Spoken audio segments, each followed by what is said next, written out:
Very few people have heard of a 1972 experiment in Canada in which 10 women were forced to smoke marijuana every day in a government-funded study to determine whether or not cannabis should be legalized. Now, this experiment was bizarre, to say the least. It almost sounds like a joke, but it really happened, and it really was funded by the Canadian government. But the lasting effects of the study on its participants are profound. So joining us now to discuss, we have Doreen Brown, who was a participant in that 1972 marijuana study. Take us back to to that year, to the 1970s, and how it is that you even initially heard about this study.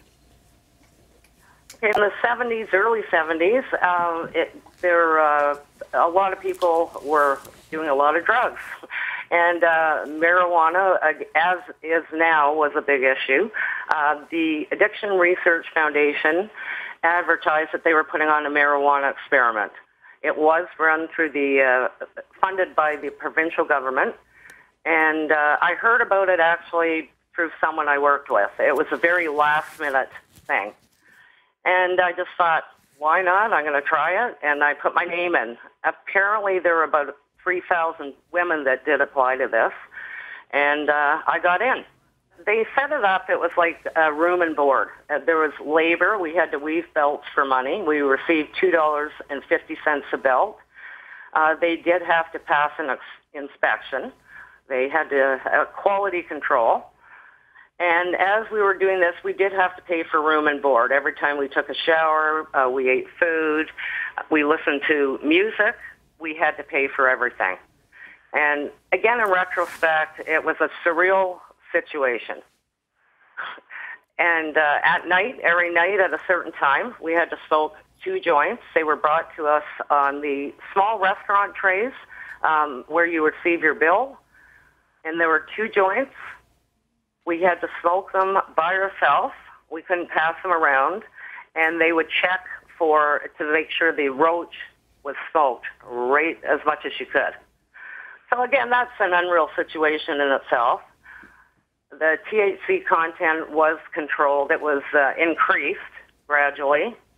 And it did get to a point where it was incapacitating. How was it then that they actually tried to study certain effects here? Maybe you can explain for our audience. They might be confused as to why it is that you even had to pay room and board and what that might have had to do with it. But, part of this study, in theory, was to see how legalizing marijuana, or at least decriminalizing it, might even affect the economy, right? Mm-hmm. Well, again, I think they were looking at production, smoking marijuana, and production. There was a non-smoking side as well. And I'm sure they would have made the comparison between the 2 groups.